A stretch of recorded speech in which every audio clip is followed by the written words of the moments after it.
tuning in to K1NG Radio, the #1 independent radio station in South Florida.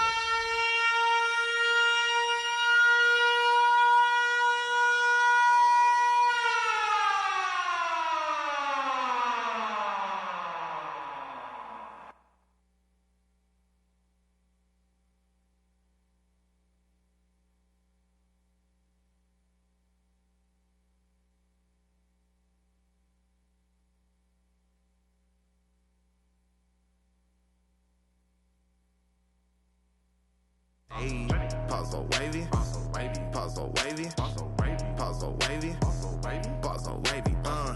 Everywhere I go, these bitches on my ass. Blue Balenciaga, yeah, I'm about to make a splash. Hey, pause so wavy, pause so wavy, pause so wavy, pause so wavy, pause so wavy. Yeah. Only time I seen the face was below my waist. Fuck a bad bitch, yeah. Time to wake and bake. Tie you niggas up like a Christmas tree. Pistol whip your bitch, where the fuck is safe, bitch? Fuck nigga proof, nigga get away from me. All that flex you doing really isn't necessary. Running plays, taking risks, nigga Hail Mary. Taking Xannies, dog, bitch, I'm out here power gliding. Got that wet, bitch, I'm out here water whipping. Fuck a promise ring, bitch, that's just what's a la flame. Yo bitch over here, nigga, stop pressing. About to throw some bands, baby, keep on dancing. Neck, froze, wrist, cold, arm, swole, bag, fold. Bands on top of bands, nigga did the money dance. Got Benjis all over me, designer dripping, yeah. Every time I walk, I leave a bloody mark, ayy. Como de garçon, you know I got the sauce, ayy. Pause so wavy, pause so wavy, pause so wavy, pause so wavy, pause so wavy, pause so wavy. Everywhere I go, these bitches on my ass. Blue Balenciaga, yeah, I'm about to make a splash. Ayy, pause so wavy, pause so wavy, pause so wavy, pause so wavy, pause so wavy. Yeah. Crab ass nigga get lost in the wave. Pussy niggas always acting like they brave. Nosy niggas poking out like Pinocchio. Pull up with the stick and I let that shit blow. What you wanna do? What you gonna do? I'm that wizard B, you know I got that voodoo. Got my zombies with me like the Walking Dead, nigga. Cause mines don't get fed, pussy sticks it to the feds. Praying on me, nigga, I'm the fucking predator. Foreign whip, foreign nigga, that's a foreigner. Roaring engine, got that pussy on a pedestal. Hit it from the back, that pussy was sensational. Strip said,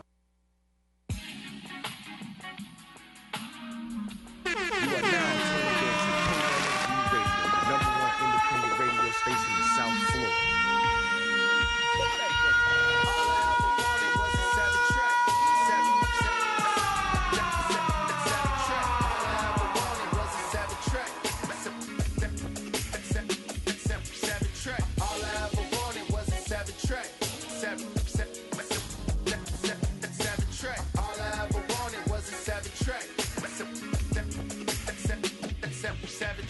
All I ever wanted was the dunk with the funk. Spray that bit down with candy. Make sure that you add the flake. King on the license plate. Wood grain and some tint just to hide a player face.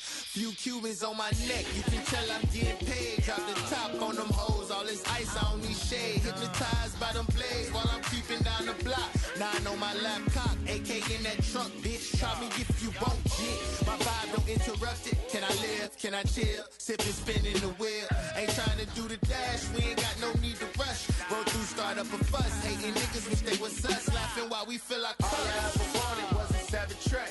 7-track.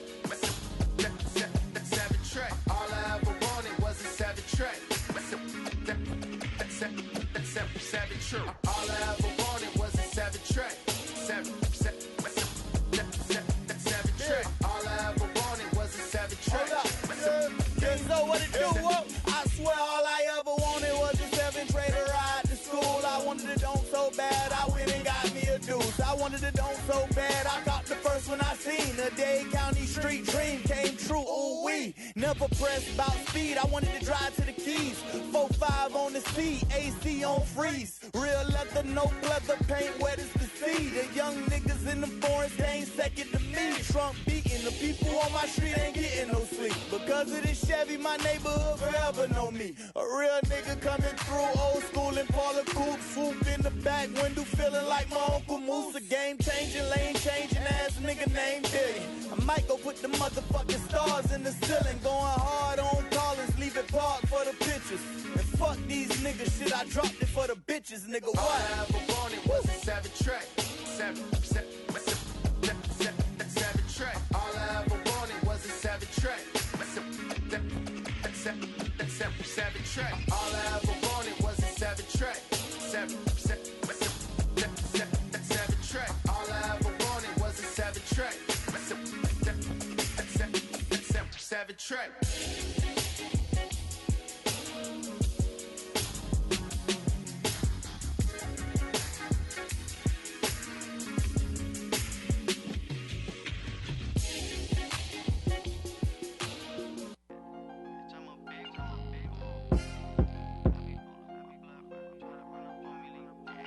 Bitch, I'm a big woo, but I be bullin' with my blood brother. Try to run up on me, leave you dead in the blood puddle. I ain't spend shit. Fuck you, Jit, you ain't my blood brother. I ain't spend shit. Fuck you, Jit, you ain't my blood brother. You talking all that murder shit, we murdered too. Niggas say they step on shit, well bitch, I run with steppers too. See, I get hot into my dollar, what you trying to do? My little nigga say right or wrong, bro, I'm behind you. And I'm a little nigga, so I'm strapped. I ain't tryna fight. Shoot a nigga dead in his hat. I'ma flame a nigga up, turn his ass to a pack. How the fuck you real, boy, and you condone it in the rap? When I'm in the stew, I can't even lie straight fat. Told her hoe to give me head, and I ain't even want the sack. But she was kinda thick, so I fucked her from the back. I remember we was jits riding around in the stack. I was hopping on niggas with my gun in all black. If I ever took your shit, you ain't never get it back. Bitch, I'm a big woo, but I be bullin' with my blood brother. Try to run up on me, leave you dead in the blood puddle. I ain't spend shit. Fuck you, Jit, you ain't my blood brother. I ain't spend shit. Fuck you, Jit, you ain't my blood brother. I'm a big woo, but I be bullin' with my blood brother.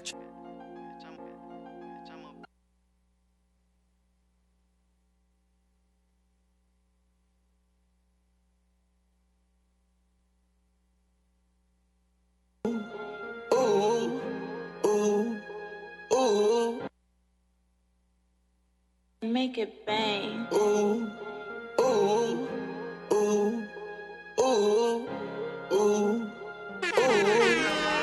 are now tuned in to K1NG. Stand on my 10 toes. I'm from the jungle, Lord. Send me an angel. The streets got my heart cold. I lost some loved ones. You know we thuggin', Lord. Send me an angel. The streets got my heart cold. Heart cold, ain't got no feeling. I'm just tryna stack this money to the ceiling. Heart cold, ain't got no feeling. I'm just tryna stack this money to the ceiling. Lord, ooh, ooh, ooh. They staring at my drip. Ooh, I'm clutching on a stick like ooh. Heart colder than a bitch. Ooh, heart cold like my wrist. Ooh, I hit it from the back. She like ooh, ooh. Running up that sack. I'm like woo woo. Thumbing through a check like ooh. Swear I got a pocket full of blue. I remember nights in the trenches. Uncle cooking dope in the kitchen. Ooh, ooh, ooh. Whip it like ooh, ooh, ooh, ooh. Whip it like ooh. Stand on my 10 toes. I'm from the jungle, Lord. Send me an angel. The streets got my heart cold. I lost some loved ones. You know we thuggin', Lord. Send me an angel. The streets got my heart cold. Heart cold, ain't got no feeling. I'm just tryna stack this money to the ceiling. Heart cold, ain't got no feeling. I'm just tryna stack this money to the ceiling. Lord, na na na na na na. Oh na na na na na na. Ride through the city with the hammer. Pull up on the scene and go banana. La la la la la la la. Free my young niggas out the slammer. I'm just tryna stack this money to the ceiling. Niggas kill my dog over envy. Got a nigga drinking on his Henny. Take the bottle to the head till it's empty. Oh na na na na na na. Oh na na na na na na. Stay down, keep it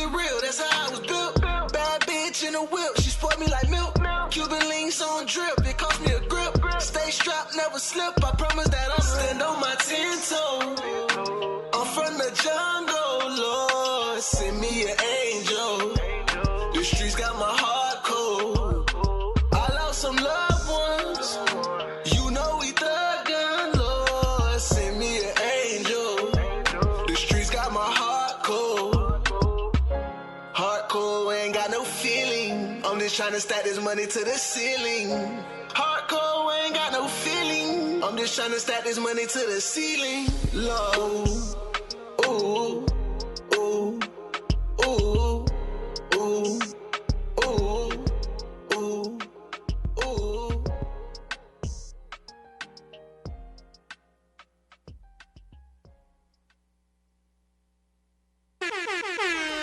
You are now tuned in to K1NG Radio, the #1 independent radio station in South Florida.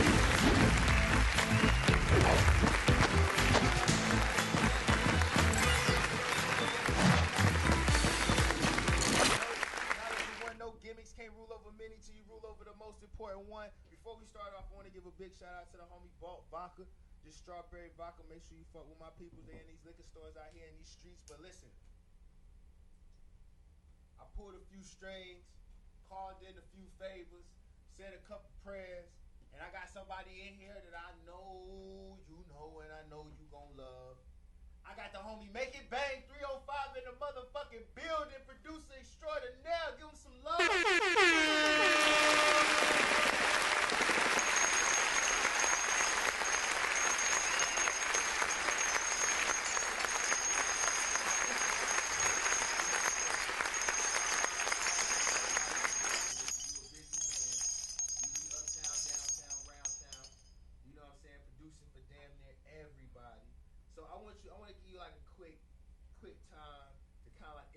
Yourself to people. For those people who don't know. Appreciate you, man. Yeah, I go by Make It Bang 305, man. I've been in the production game in Miami for about 15 years now, man.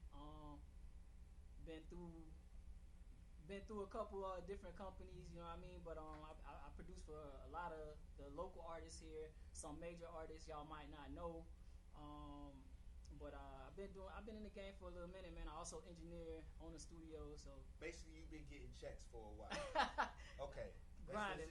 Let's just keep it real. Okay, now, like I said, like when we come to Boss Talk is really about like how you did it. Right. You know what I'm saying? Because you know everybody got their own formula, and it may not work for everybody, but something you say may help somebody. So I want to start in the beginning. Now, before you start making beats, before you got into music, you had to somewhere find a love for it first. 100. Some had to catch your attention with the music in order for you to like want to get this deep into it to the point that now it's your life. Like basically, this is how you maintain and feed your family. And yeah, everything. I ain't got you know what I'm saying? another way. Listen, no job click. You know what I'm saying? But so it's just like I want to take it back to the beginning. It's like where did that actual beginning of love for music really like? Where did it come from? I mean, everybody that knows me, they know my saying is like music found me. Right. Like, I wasn't one of those guys that I come from a family of musicians or I was in the marching band. None of that. I played football. Like I'm from Miami-Dade County. Yeah. And one thing about Miami, boy, like you get put a football in your hand like at birth or something. Heard. So it's like that's what I always thought I was gonna be doing. So like me doing music right now and it being my career, like it wasn't something that I saw as a child. Like, oh, this is what I'm gonna be doing. So, I was always around music because I grew up in the church. I was in the youth choir. I was in every Sunday I'm in choir rehearsal. That's as far as my music like background went. Right. But it wasn't like I couldn't sing. I was just I'm in the choir. Yeah.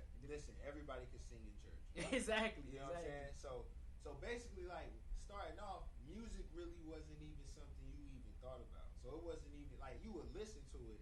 Yeah. But it wasn't even a hobby. It was none of that. I can say it was always something that I loved because like you can ask like my best friend Craig. I mean, this been my boy since kindergarten. What's up, Craig? yeah, he logged in on the live, Rich Loyal. But like I used to walk around with a CD player, with headphones on all day. Like, oh, you had the fuzzy headphones? I had the He had the fuzzy the headphones. Walkman, man. With You the feel me? metal rod I on had a top, little pouch. Yeah. I had a pouch that I Yeah. kept my CD player in. I kept CDs in. You had the And- anti-skip? Anti-skip. Yeah, you on it. You on it. Yeah, you know what I'm yeah, talking yeah. about with the extra bass. Right, on the man. side. So Yeah, like, I'm on him. even before the CD player was the cassette player, but Yeah. I love music, like, and I listen to everything. Like when you saw me and you might not know what you was gonna hear out of my headphones. I might be listening to Korn, like rock music. But you know what's so crazy? Like, I kind of picked that up. From just like, you know, because you know, y'all know how we rock. Before we come and sit down and we politic and do what we do, we always go to the rooftop and see the bigger picture. But he was just letting me listen to some of his beats, and I could tell that like you don't just listen to rap. Just by some of the melodies and some of the instruments you was using and some of the beats, I could tell that like, okay, this is a dude who listens to music, not just rap. You get, not saying rap ain't music, but it's just like rap beats is sort of like you kind of know what you're getting. Right. You're gonna especially get now, like a melody. You're gonna get a melody, a bass line, and that's pretty much it. Maybe some snares. You know what I'm saying? So, but it's like when you hear, like Nestle said, you got instruments in your shit. Yeah, she called it. You know what I'm saying? Listen, bro, I swear to God, team be on point like a pencil. Yeah, so yeah. it's just like I see that, and it's just like, okay, I can tell that's some R&B flavor, or that might be some oldies type shit. Yeah, yeah. You know what I'm saying? So it's not just like you just listen to hip hop and rap. Nah, I love music, man. Like, So what really got you into listening to like different genres? Because you know where we from, you know, it's kind of like we got two options: R&B and rap. You know what I'm saying? So it's like, what really introduced you to those other genres of music? I don't even know, man. It's just like I'm someone like whatever mood I'm in, like music is gonna put like it's gonna whatever I'm feeling. That's the type of music I'm gonna be listening to at that time. If I want to party, I'm gonna listen to this. If I'm feeling like, man, I really want to hear some instrumentation, I want to hear like people actually playing instruments, I might go into my 70s vibe, like, cause that's like one of my favorite eras of music, like the funk era. You know what I mean? Or I might listen to rock just because. I mean, I like the scream of an electric guitar. Like, I love how it sounds. You know what I'm saying? So you might hear me. I might be listening to metal just because I like the melodies and stuff that they coming up with, and just the way that they find some kind of way to make this what would sound like crazy harmonic. You know what I mean? It's like it might sound like noise to some people. Like man, it's just noise, but to me, I'm hearing all the harmonics in it. You catching it? I'm catching it, and it's like when I listen to music, when I listen to rap, when I listen to anything, man, like I hear every little intricate detail in the production. And I think that's kind of when I figured out that I really been into music, because even before I thought about being a producer, when I listened to music, I didn't just listen to like the lyrics and the person that was like rapping or singing. Right. Like I was listening to like the hi-hat ting, like just a little sound, like it might be a vocal chop in there. I'm like, man, where they got that from? That's crazy. Like I hear like every little detail like in the sound in the song. Right. So it's like so now, whereas typical we just listen to lyrics, reciting lyrics, you're over here basically I hear everything, listening to the whole entire song. Yeah. So like, and like so what really got you interested in that, or was it just the ear of just like you just could just hear it? You know what I'm saying? Or was it like, what was it about that part? Because you know most people are just infatuated with the lyrics, right? And the beat just makes them move, right? So for somebody to be like, oh, well, okay, yeah, the lyrics is cool, but I'm really listening to who made the beat. I'm listening to how this breakdowns here, and he uses this instrument. So it's like what got you on that part? What made you look over the lyrics and all the flash of the song to be like, let me listen to the instrumentation? I don't know, man. You know, I think it was like I said, since I listened to a lot of different music, I started noticing like certain sounds. So I know who produced the song because of their sound. Like in the 90s, because I look young as hell, but I mean, man, I grew up in the 90s. Right. And producers and even regions had a sound. So like when I heard a beat, I could say, oh, that's Timbo, oh, that's Neptunes, oh, that's such and such. You know what I mean? Like one of the people labels I followed the most was No Limit. Right. Right. When I was young. Yeah, I had like every No Limited CD. They dropped like 20 albums in like a year. And like I had a cousin that worked at Specs at the time. It was like a CD place where you get CDs, and she used to just hook it up any CD I wanted. And Master No Limit used to have the hardest CD cover. Yeah, man. And then they had the best marketing plan, man. I don't know why people don't really think about this, but man, like when you got a CD from them, when you open up the CD and the insert, it had like a list of all the albums that was about to come out. So now you had this anticipation. Like, man, who this is? Who that is? This one coming. This one coming. The release dates, and you like, oh man, I gotta hit every that. last every CD. They did that, and then they also had another page to show you what was already out. Right? So you was like, man, I ain't got that one. I gotta go get that. Yeah. But like when I listened to them, they had they had 5 producers. They had Beats by the Pound and KLC, and it's like, man, I never heard like beats like that, because at that time, you know, New York, West Coast was running the airways, and when No Limit like took over the airways, it was just a different sound. Like the bounce, the snares was in a different pattern. It wasn't just a regular. Now it was like a bounce, and it was like, man, that's different from like what we usually used to hearing commercially. So it was like something that caught me, and I started like realizing, man, I like that producer, and then when I hear a song I liked, I like to find out who made the beat. And that's one of the questions I was going to ask you. Was you one of those type of people that, like, once you heard a song and you liked the beat, you went and looked up who was the producer? Like, you went to go look at the credits. Oh, yeah. You know what I'm saying? Because, like, yeah. And then sometimes, like, I used to do this to myself. Like, I listen to the beat and I try to guess who produced it. Right. I'm like, I bet Just Blaze did this one. And then you would kind of, like, almost, like, test yourself. Test myself, yeah, man, because like when you're able to figure out like that, when you can hear the music like on a different level, like it's not just like on the surface, and you say, man, I could dissect this and say this is that person because they like to do this.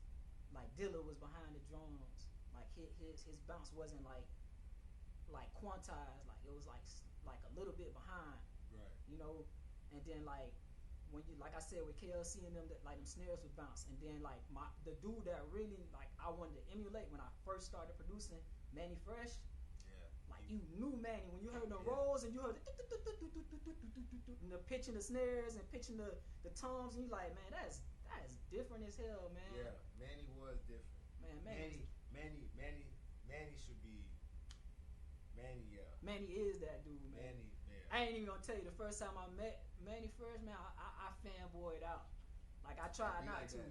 Listen. And I'm cool, like I'm calm and collected most times, man. But that time was like, that's like meeting like your idol, and it wasn't like I knew he was gonna. That's what it caught me off guard, because sometimes you like, okay, such and such gonna be here. I can prepare for this.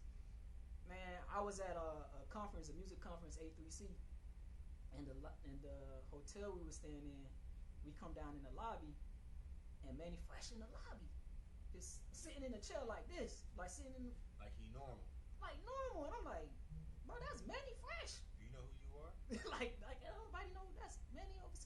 Man, I went over there and almost fanboyed out, like man, listen, man, I don't know if you my idol, bro. Like this, I'm a producer. Give me some advice, like, you know. And he was cool too, man. He was just like, yo, just be you. He's like, don't even worry about like just whatever kind of beats you make. Just be you. Find people that like your stuff and just go from there. You ain't no secret to it. And I was like, all right. And I ain't gonna lie, I lived by that. After he told me that, it was like, man, I just made beats based on how I felt. Right. Somebody else gotta feel it. Right. Right. So I mean, that's the man. Like, you know, it's sort of like, I feel like with anything artistic, is you giving a piece of you. Right. Then, like, say for instance, like with a song, right? Like, you put your piece on there. That's your piece that you put on there.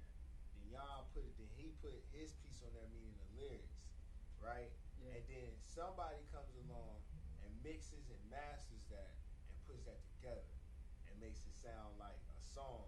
But that's two different stories. Right. Two different, like, your beat that you made and the song you probably created in your head when you was making that beat is probably 80% of the time not the song that the people create on your beat. And you know what? That's true. And like today's industry in most cases, because now it's the era where I might go online, go on your page and find some beats I like, just get on it. Or the YouTube era, like I'm posting stuff on YouTube, you're gonna download my beat and rap on it, whatever you want. And it's like I'm kind of still, like I said, I'm a tweener, because I make beats on my own, like just on my vibe. But a lot of people that I work with, like Mike Smith, he hardly ever come to the studio and pick a beat out my catalog. Like Mike will come in and he be like, bro, I got an idea, and we cook up from scratch. So your thing is cooking from scratch. Okay, now before we jump there, because now we jumping pages. Yeah, my bad. So now I want to know, like, when did you pick up producing? When did you know that you wanted to be a producer? College. And out of all the fucking jobs in anything, you wanted to be a producer. So this is where I tell you the music found me kind of thing. Right. So like I said, I listened to music, but I was never like, I'm gonna be a musician, none of that. You know, when I graduated high school, I didn't leave for school. I decided to stay. I went to Miami-Dade Community College. At the time it was community college. Shout out Miami-Dade. Shout out Miami-Dade. And my mom had a friend who was like the chief of security there. Mm-hmm. And shoot, I was in college. I needed a job. I needed money. You feel me? So fuck what they said. For real. So he gave me a job as a security guard. So I got the key to everything at the school. And one day I'm just walking around and I go in a room full of keyboards, like MIDI keyboards, computers, and all this junk, speakers and everything. I'm like, man, what they doing here? So in the daytime, I came through one day to see what go on, and people was in there making beats. It was called the MIDI Lab, and I used to just, cause I love music, like I said, I used to just go through there and just hang out on the clock in my uniform, chilling. Fuck them. Sitting in there, and then one day, like the lab supervisor, I got real cool with him. You know, R.I.P. Miguel Castro, man. Like this was like literally, I called him my mentor. You know what I mean? One day he was just like, man, you always in here. You do music? I'm like, nah. He's like, you want to try to make a beat or something? I'm like, man, I don't care. I guess so. He just showed me how to use the program, and I was always tech savvy, computer stuff. So he showed me how to use the program, man, and I made a beat in like 30 minutes, and I played it for him, and he started listening to it. He's like, you never made beats before? I'm like, nah. He's like, you play an instrument? I'm like, nah. He's like, man, everything like in key, you know what I'm saying, he's like, you got a good ear for it. Right. So I was just like, oh, if you say so, man. And then I put it on a CD, brought it home, played it for my dog Craig, them again. It's like, oh boy, you making beats, you know what I mean? So I'm like, I might just do this. So I switched my major, like after that one encounter, I switched my major from computer engineering to sound engineering, because they didn't have like a producer. You know what I mean? Yeah, so it was like, to get into the MIDI lab, you had to be in the music program some way. So I was like, all right, I'll learn how to record people too, so that I can have access to the MIDI lab to make beats. Originally, that's what I wanted to do. Right. So I took up sound engineering, and I was in the MIDI lab on the clock, during class, off the clock. You know what I mean? When I was working nights as a security guard, I had the key, so I would go in there and after hours. You know what I mean? Nobody was in there. The actual director of the program knew I was in there. He was cool with it. He's like, man, you security. I'd rather you in there. Nobody ain't gonna steal nothing. Huh. So he was like, you Makes be in there as sense long to as you want. Yeah, he's like, you be in here all you want. And I used to be in there just pounding it out, man, making beats. So how long did that last? Like, cause okay, now you start making some beats on the Humbug. Right. You just chilling in the area, and they just like, yo, you always here all the time. You might as well do something. Right. Might as well try something. So now you make this first beat, and you lock yourself in this place. Every chance that you get, what happens after that? I call him my cousin, man. We from Coconut Grove. I had a cousin. Shout out to Grove. Yeah, shout out to Grove, man. That's the crib. You feel me? So I had a cousin, Wayne. We called him Columbo, and he could rap his ass off. And he's like, man, you make the beats, I rap. You feel me? I rap. So I'm like, you know what? You the only one that's really, because I was trying to even give, like, even though I had an ear, I think people, like I said, I heard a lot, so people didn't understand my beats. Like at that time, they were like, man, he got a lot of shit going on in the beats. I don't know, you know, I hear it, but I don't know. But Colombo, for some reason, he knew what pocket to be in. Like I'd play on the beat, and like he'll ride the beat, like, and I'm like, man, you like the only person that could rap on my beats. So it was like that was it. It was me and Colombo, and I would make beats and he'll rap. Make beats, he'll rap. And like I ended up meeting 2 partners in the program, and we opened a studio in Kendall. Right. So before Make It Bang, I kind of skipped. Before Make It Bang, it was Track Kings. That was your first name. It was a team. It was a crew. It was a crew. It was 3 of us. It was me, Complex, shout out Complex, and Busher. And Busher was a DJ, like in the dancehall scene though. So Busher, we were like, man, you a DJ. He makes beats too, but he was more on the DJ end. And then Complex, like he kind of played the keys a little bit. I ain't play instruments, like I said. I played by ear, so I'm like, man, I can make the drums. You make the melodies, boom. So Track Kings from like 05 to 2010, I was Track Kings, and with Track Kings, I literally got placements with Juvenile. My first big placement was with Juvenile. Yeah, I made a record. What song was it? What was the name? Did he drop it? It was actually he was on a song with a dude from Miami. It was a feature, but the dude was like, man, he loved, like, Juvie loved the beat, so like we gonna go in on it together. So Juvie ain't released it as his. It was released as the other dude. Right. But Juvie on that. But Juvie was on there. And Juvie on the hook, and he was on the hook and the verse. Right. You feel me? So like my first big placement was with Juvie, but it was post Cash Money. You feel me? So he wasn't with Cash Money no more. He was on his own grinding. So it wasn't like he's still Juvie. He's still Juvie. So I'm like, man, I got a record with Juvie. Then I got a record with Franchise Boys. After that, I had a record with Trader Truth, and it just like shout out Trader Truth. Yeah, and then Trick Daddy. TWD, y'all. He was one like my idol, so I did a record for Trick Daddy and Piccolo, and at the time Bad Guy. And like during that time it was Track Kings. Right.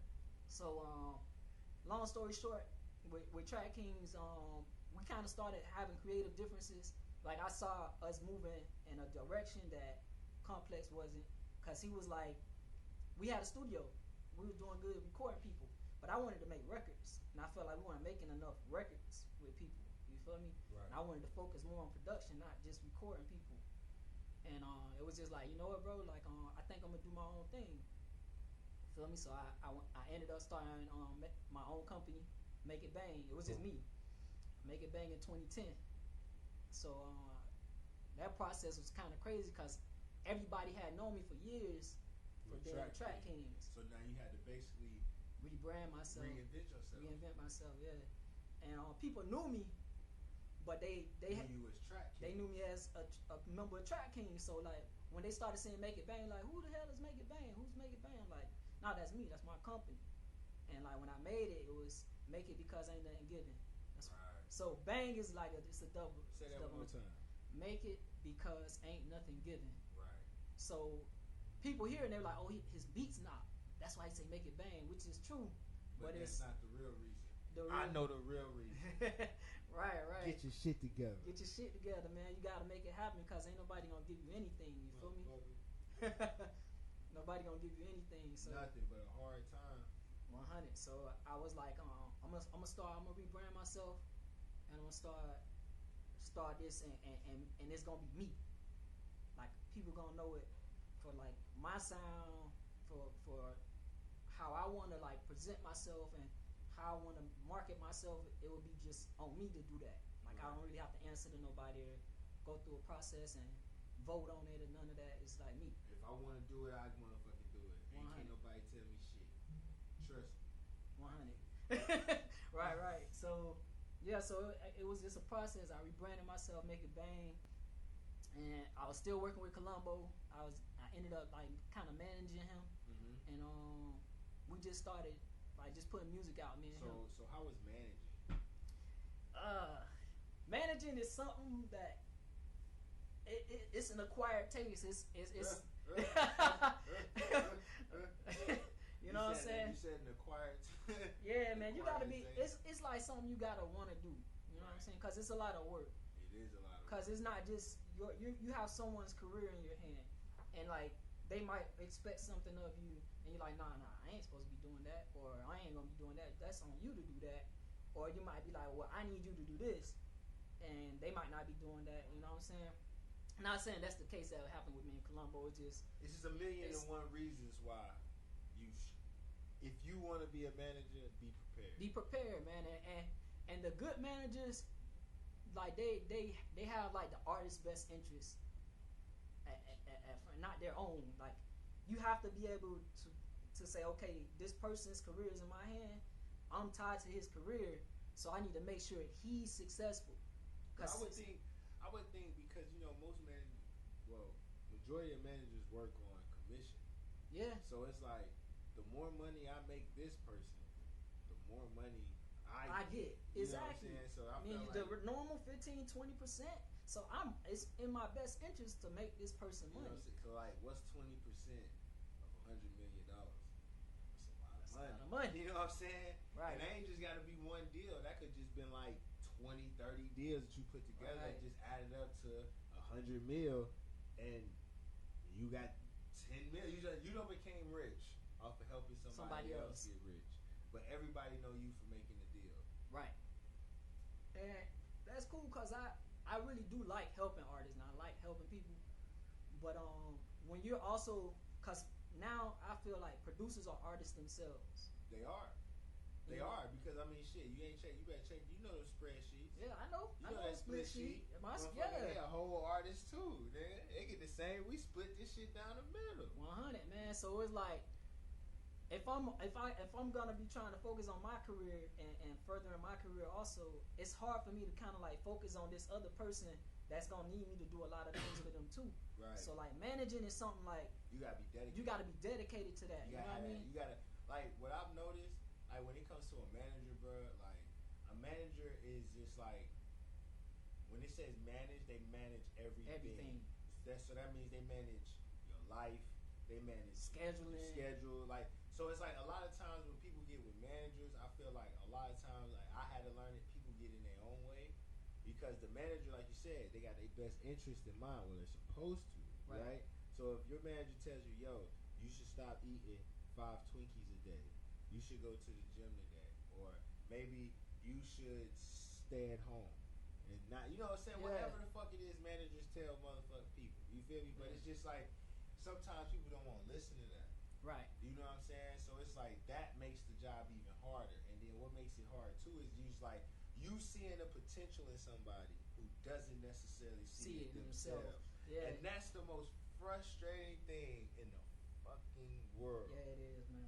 Because it's like it's hard if you wanted more for them than they wanted for themselves. Yeah. Or not even that they don't want it for themselves, but the work that has to be put into it, they're not willing to put to match it. Right. And that's one of my things I tell people. Like, I am never. I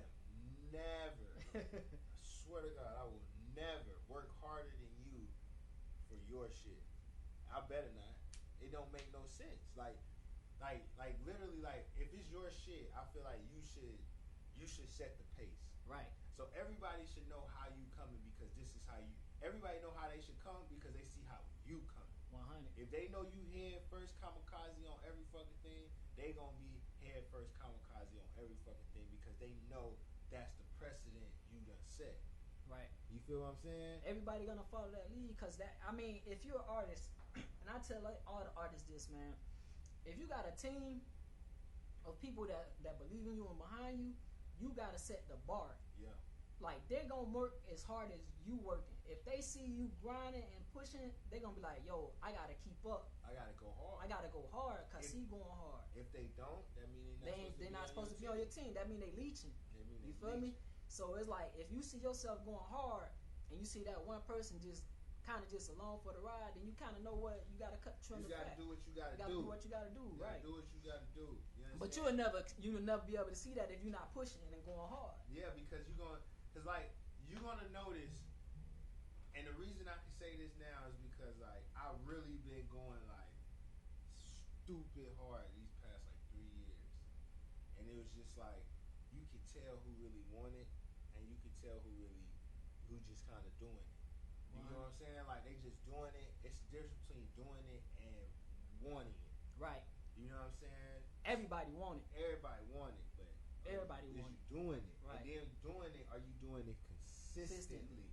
You know what I'm saying? But are you doing it consistently at a top quality level? Right. Like, you know, like I hear people put out, like I did this thing called 90 Days of Pressure. I put out 106 songs in 90 days because somebody dissed me. Right? And there was like freestyles. Before we get in, bro, you be sliding. Like Listen, we'll have an interview another day, but I feel you, bro. You be sliding. It's not about me. It's not about me. It's about Make It Bang 305. It's not about me at all. It's about Make It Bang 305 and his greatness that he's been out here giving to these streets for the past fucking 10, 12 years. You lucky. You're welcome. But like, it's just like you just see the shit, bro. It's like, how can I put it? Like, this think about everybody that you started with when you first started, and that circle or that group of people that you hung out with or was your clique or whatever, right? Right. Now think about your clique now. I got some of the same people. Like I said, you heard what you said. You heard what you said. Yeah, some of them don't. Yeah. You know what I'm saying? You'll know the ones that still around. Because it's just like, at the end of the day, we all playing seeds. Right. Like, you playing, the seed was planted in you when you went to Miami-Dade and got a security job that you wasn't even really paying attention to. Yeah. And you snuck up on you. And that seed was planted and it grew. Yeah. And now it's starting to bear fruit. Yeah. So, but that seed had to be planted first. 100, yeah. You know what I'm saying? So now as you grow, just like with any other tree, any other plant, then every plant grows different. Right. Some grow this way, some grow that way, some go straight towards the sunlight. Right. You get what I'm saying? So it's just like, that's how I've been figuring out life is. It's just like, I'm not going to burn this bridge because you're growing in a different direction. Right. I'm going to just keep going. I'm going to keep growing. I'm going to just keep growing. Yeah. You know what I'm saying? Because it's like, along the way, Mike Smith said this too. He said, like, at first, when he first got signed, he was dealing with, what he called it, survivor's remorse. Yeah. Like, man, I'm eating now, I'm good, and I'm everywhere, but my people still fucked up. Yeah. You know, and I'm just like, I always go back to a line Jay-Z said. He said, if all of us is rugged, all of us he will never fall because we everybody crutches. You know what I'm saying? That's probably how he said, but it's like, it's more line like, if everybody's straight, we all each other crutches. Right. And it's like, sometimes the situation isn't like that. Right. You know what I mean? Like, this nigga may be fucked up. This nigga may be you know, you never know people's situations, but at the same time, it's like, after you was with your group, and you have been with them for, 5 years, and now you stepping out on faith on your own shit. Yeah. And now you got to build up your own name. Yeah. You know what I'm saying? Like, what was one of the biggest obstacles other than having to get over the previous crew you was with? What was one of the biggest, what was one of those situations? This is my favorite question to ask. What was one of those situations where you was just like, you know what? Fuck, your back's on the wall. You have two options. Come up with a way or quit. Like, you at that moment that you literally you know what? 2 seconds away from saying, fuck this, I'm done, I'm gonna go be regular. I'm gonna be real.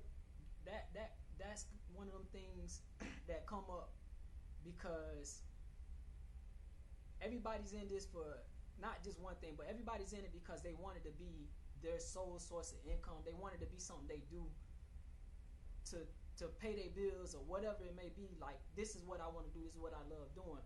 So, like, I had plenty of moments because I'm married and I got kids. You feel me? So when I sat and I'm like, man, I had a good job. Like, after the security job, you know what I'm saying? After the security job was there so that I could find music. I always say that. Right. I worked security for like 3-4 years for Miami-Dade. But then I got into the corporate world. And I was in sales and all this stuff, and I was making good money. You know what I'm saying? I'm wearing suits to work. You know what I mean? Huh. You know, I have briefcase type shit. Like with my real initials shit. on it. Right. And shit. Right. So it was like, I'm sitting in offices with people, and they're like, man, you do music? Like, why are you doing music for? You know what I mean? And you're looking at yeah, you're looking at it like, okay, man, you making almost 6 figures a year. This music ain't bringing you nothing right now. You ain't making no money. Why you still doing this? Like, why you still spending time on this? Why you spending your money on that? The money you making here, why you spending it on equipment? Why you spending it on this and that?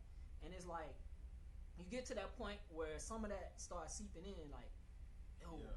Because it may be in a down day. Yeah, it's like, man, why am I still doing this? But it's like that love for the music is one of them things that you can't fight. And a lot of people don't even understand it because they really do see it just as like, okay, you just trying to get rich. You think, oh, you're going to hit the jackpot with a song or something like that. And they forget, like, some of us really do it for the love of it. Like, some of us I love to create. Like, listen, I actually like music. Like, if I had a way to sustain my life, take care of my family, and I could do shit like this for free, I probably would. Just because I just like talking shit. And I like just chilling. You know what I'm saying? So it's like, I get it.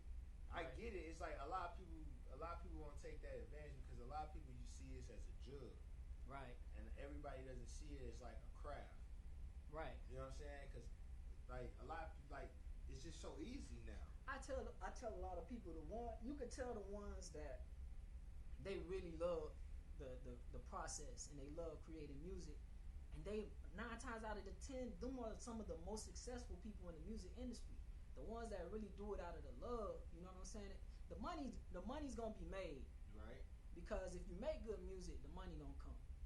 And I tell people that all the time, like, man, focus on the music, that the money gonna come. You know what I'm saying? Like, if you create something that's timeless, it'll consistently come. So like, focus on like making good music. And when I was going through that process, every time I even thought about quitting, and I put down my stuff, and I might not make a beat for like a few weeks. Right. I always find myself creeping right back in my room where all my equipment is, making a beat. I'm like, dang, that's fire, and I can't quit. And then I had a good support, like my dog Craig. I always bring him up.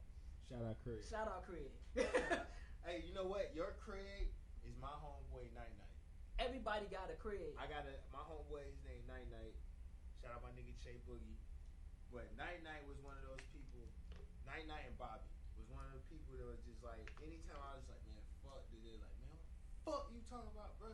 Man, we done wasted all this time doing this shit. Man, you gonna talk about you gonna quit? Man, quit acting like a whole bitch. Man, come on, let's go. You know what I'm saying? It's like, they just put that fire back in you and be like, yo, bro, you done doing this for this many years. You gonna waste all those years. Right.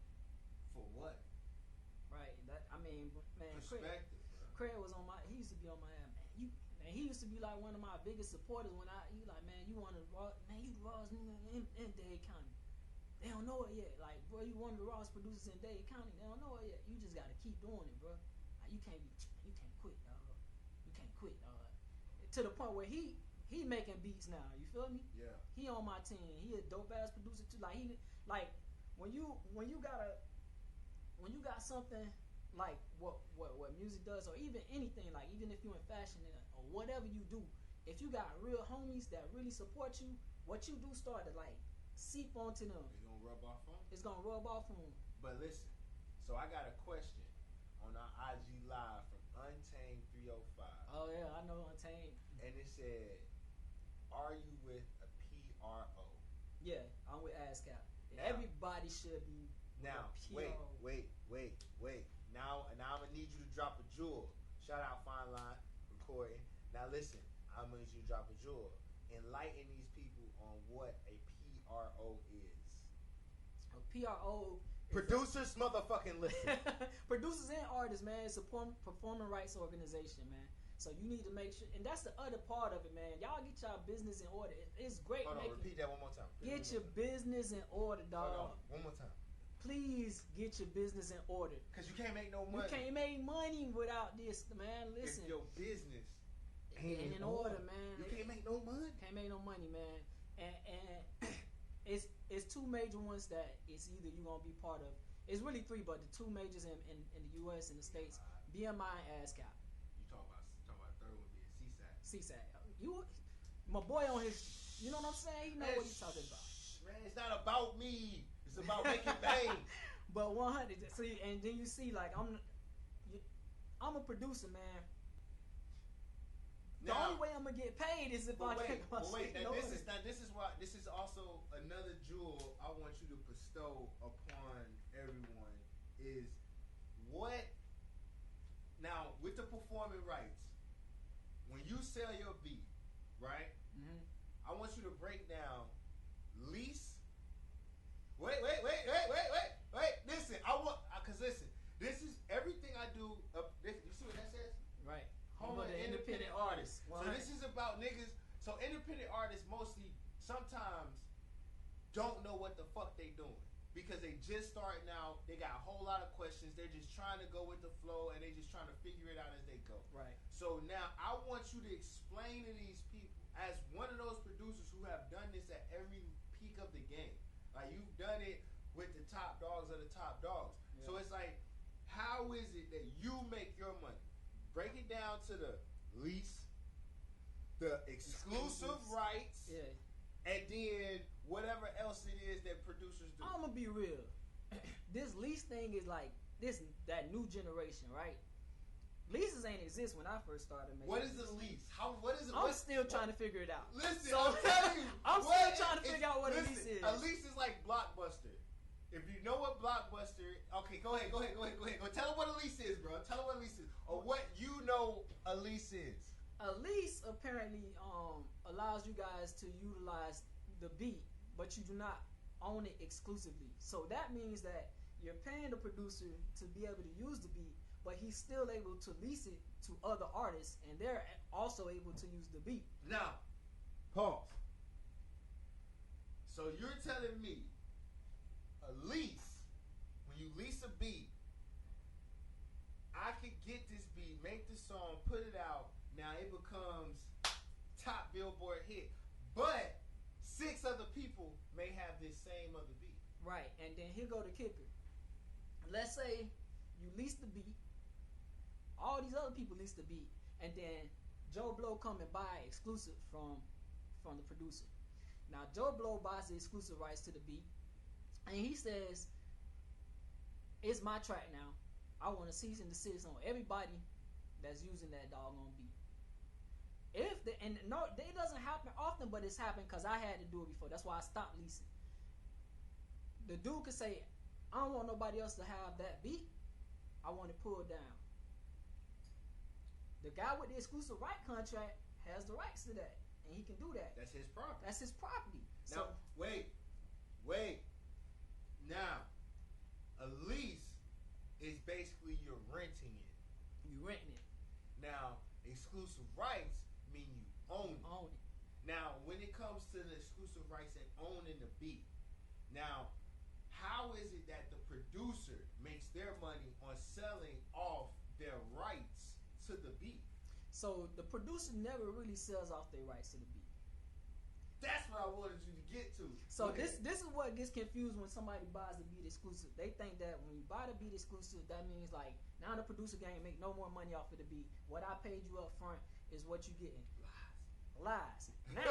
Now, in some situations, it just depends on how you contract. In some situations, but I am not going. I'm gonna tell you the amount for that is not stupid. It's stupid. You're gonna have to pay me like 100 bands, 200 bands. Which is what Timbo and the rest of them used to do. The super producers, man, they still do it. They still do it because they know they gonna make their bread. And they really cared about it. Come on, bro, you got me fucked up. Better run that check. Run the check.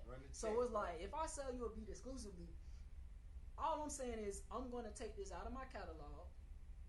I'm not gonna resell it. I'm not gonna lease it to anyone else. And now I'm giving you permission to say if anybody else got that beat, you own it. If you want to do a cease and desist on anything, you hear it on another person's track and you say, hey, I want that pulled off YouTube, I want that pulled off iTunes, whatever.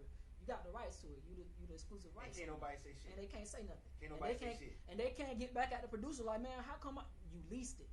You did not purchase it exclusively. Right. So until you call me and say, hey, I know I leased it, I want to buy it exclusive now, you ain't got no rights to it, my bro. So now explain to the producers how you still make money after you done sold the exclusive rights to this artist. That's where your PRO comes in, and your split sheet. So you gotta make sure the split sheet's on point, and y'all have an understanding of. Learn what a split sheet. Tell them what a split sheet is. So a split sheet is basically that's where the royalties and everything is broke down, or your publishing is broke down. Generally, a track has, it used to be 200%, but it got confusing for people. I don't know why they changed it, but it's 200% to a record. There's 100% on the writer's end and 100% on the composition. The composition is the... Hold on, I don't mean to stop you. I'm sorry, I don't mean to cut you off, bro, but I want to educate. I want you to educate people who's tuned into this, because I know it's somebody fucking watching this that just has no idea what you're talking about. Right. Now, because when I go to some artists and I be like, yo, we're licensed through ASCAP, we're licensed through BMI. They don't get it. Now, and I try to make them understand that, like, yo, if your paperwork is in order, you will understand what that means. You get what I'm saying? Right. Even down to the video. If you own your business, BMI is with YouTube for publishing. So if you post a video on YouTube, not only does YouTube pay you for getting spins, you also get publishing. Your publishing is gonna pay you. But I don't know if they'll believe it from me. You know what I'm saying? Because I've been telling these niggas this shit for 3 years. Hey, I still tell people over and over again that come through my studio. So now break it down. You say it's broken down. It's 200%. Right. 100% goes to the composer of the music, and the other 100% goes to the person who writes the lyrics. Correct. So now that means basically when it comes to sales, hard copy sales, streams, all you're making the same amount as the rapper. Only thing you're not, I'm not taking from you, and you're not taking from me. So like I tell people all the time, look, exclusive right don't mean I'm giving you my money. I'm not gonna give you you didn't compose it. You don't. That's not your portion of it. Yeah. Cause this happens sometimes where we get deep. When you get a sync, when it gets on, let's say a movie or a TV show wants to use just the beat. They don't want to use the lyrics and all that. The composition portion, that's me. They're not using the song, they're using the beat. So on the composition end, I might be getting something off of that. You know what I'm saying? Because I made the beat. But if they just said they want the lyrics and not the beat, it's vice versa, same thing. They want the song, now we both eating. You know what I mean? So make a good song. Make a good song. And you know that's another animal, sync licensing and all that, man. When it comes to the business of it, that's where everybody sees the one thing.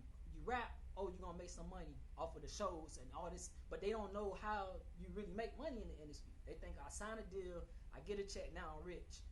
But how does a song consistently feed your family? Even when you go Michael Jackson family, Marvin Gaye family, all these people, his great grandkids are set. All these people's families are set because of the music they did, and whoever owns the rights to those masters and to the music, which a lot of these people like Prince and all them, they kept theirs.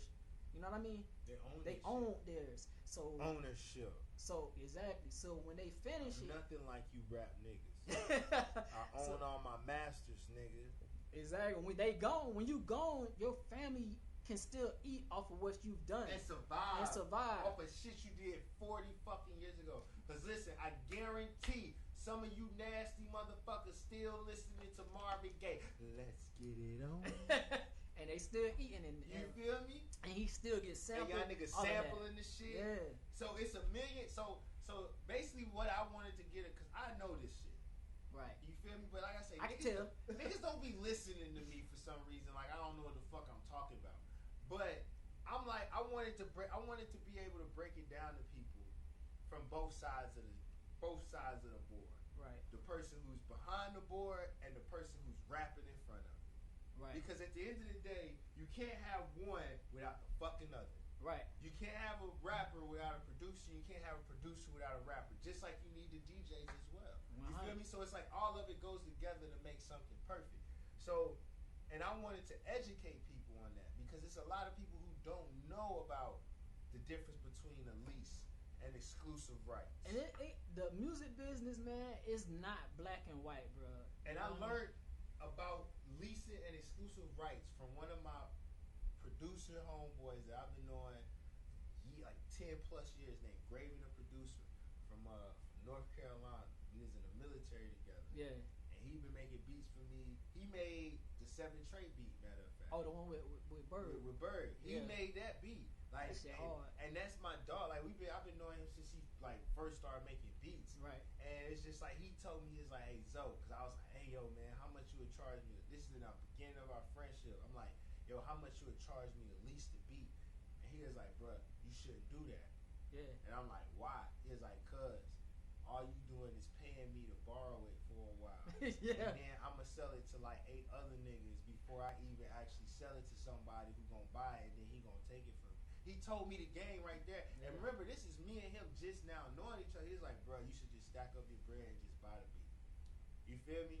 It was a good way for producers to keep eating. You know what I mean? And I don't want to knock no producers hustles, man. You feel me? The ones that live off the leases, cause some of them they'll keep leasing and they won't sell it exclusive because whatever, I ain't gonna sell it exclusive. They'll wait until one of these people that leased it blow up and get a record to it, and then now they gonna super tax you. Right, I'm gonna tax you. I'm gonna get the exclusive, and then now still the other people that leased it, they still screwed.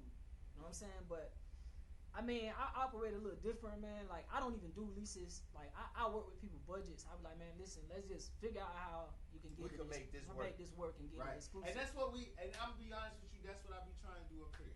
It's like, bro, I know everybody pockets ain't the same. 100. And I don't expect them to be.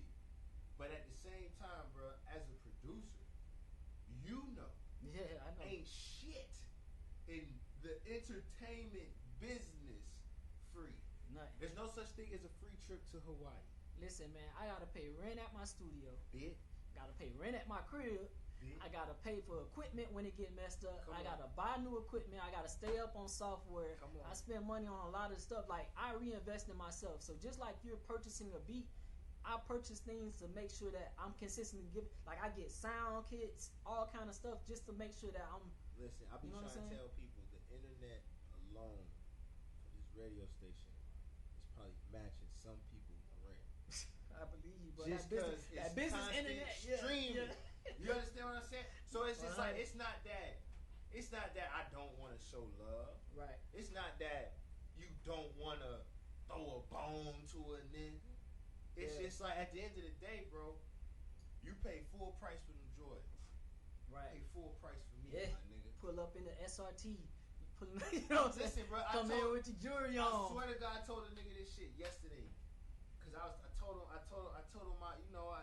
he asked me for an interview, and I was like, okay, and I told him my price. Right. And I was just like, and he said, damn, bro, like that, you can't show me some love, And I said, and I asked him a question. I said, bro, do you respect me?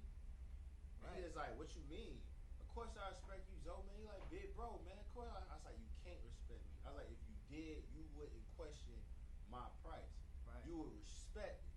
Or you would say something like, man, all right, I ain't got this, but I got this. Right. You feel me? Like, cause you doing that is showing me, okay, he ain't got all of it, but he got something. He's willing to.